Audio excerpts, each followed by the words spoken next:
पेन्शनबाबत माननीय सर्वोच्च न्यायालयाचा महत्त्वपूर्ण निर्णय आहे. पेन्शन धारकांना उत्तम गिफ्ट मिळालेला आहे माननीय सर्वोच्च न्यायालयाकडून. तर पाहूया काय निर्णय आहे. जर आपल्याला किंवा आपल्या कुटुंबातील एखाद्यास पेन्शन मिळत असेल तर ही बातमी आपल्या सर्वांसाठी खूप महत्त्वाची आहे.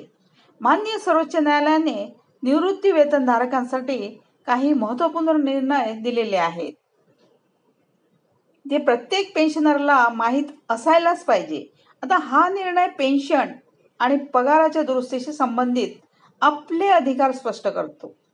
परंतु या निर्णयाची योग्य माहिती फारच कमी लोकांना माहिती असते. पेन्शन आपला हक्क आहे, कुणाची कृपा नाही.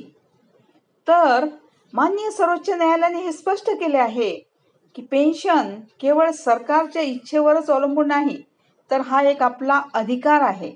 जेव्हा एखाद्या कर्मचाऱ्यास नियमांनुसार पेन्शनचा हक्क असतो तेव्हा ते पेन्शन मिळवणे आवश्यक असते. ही भेट नाही तर आपल्या मेहनती आणि सेवेचा परिणाम आहे. पगार आणि पेन्शन दुरुस्ती एकमेकांशी जोडले गेलेले आहेत. तर मान्य कोर्टाने असे म्हटले आहे की पगारमध्ये आणि पेन्शनमधील दुरुस्तीमध्ये बदल होऊ शकत नाही. जेव्हा जेव्हा सरकारी कर्मचाऱ्यांचा पगार वाढतो तेव्हा त्यानुसार पेन्शन देखील वाढली पाहिजे. किमान पेन्शनची मर्यादा किती आहे ते आपण आता पाहूया. तर माननीय कोर्टाच्या निर्णयानुसार पेन्शनची रक्कम मूळ पगाराच्या कमीत कमी 50% इतकी असावी, हे किमान स्तर निश्चित केले गेले आहे, जेणेकरून पेन्शन धारकांना न्याय मिळेल. यावरून आर्थिक ओझे कमी करून सरकार पेन्शन थांबवू शकत नाही. तर पेन्शन देण्यामध्ये आर्थिक ओझे आहे असा सरकारचा तर्क होऊ शकत नाही. निवृत्ती वेतन धारकांच्या हक्कांचे रक्षण करणे ही सरकारची जबाबदारी आहे आणि हे कोणतेही आर्थिक कारण म्हणून टाळले जाऊ शकत नाही. आता अनावश्यक प्रकरणे टाळणे म्हणजे काय? तर माननीय सर्वोच्च न्यायालयाने सरकारला अनावश्यक खटल्यातून टिकून राहण्याचे आणि निवृत्ती वेतनात अडचणी निर्माण करणाऱ्या धोरणांपासून दूर राहण्याचे निर्देश दिले आहेत.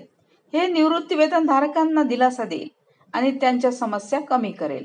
पेन्शनमध्ये सुधारणा देखील आपला हक्क आहे. तर वेळोवेळी पेन्शन वाढविण्याचा आपला अधिकार देखील आहे. ती भेट किंवा कृपा मानली जाऊ नये. सरकार ही सुधारणा कारणास्तव टाळू शकत नाही. तर माननीय कर्नाटक हायकोर्टाचा आदेश काय आहे? तर जीवन प्रमाणपत्र आणि पेन्शन सुरक्षा. अलीकडेच माननीय कर्नाटक उच्च न्यायालयाने आदेश दिला आहे की जर पेन्शनरने आपले जीवन प्रमाणपत्र वेळेवर सादर केले नाही तर पेन्शन थांबविण्यापूर्वी बँकेला त्या व्यक्तीच्या घरी जावे लागेल. आता कोर्टाने थकबाकी पेन्शन देण्याचे आदेशही दिले आहेत. तसेच 1,00,000 रुपये दंड आकारला गेला आहे. थकबाकी देय 6% व्याजासह 2 आठवड्यात करावे लागेल. जर देय दिले गेले नाही तर व्याज दर 18% पर्यंत वाढविला जाईल. सर्व बँकांच्या अधिकाऱ्यांना या आदेशाचे काटेकोरपणे पालन करावे लागेल.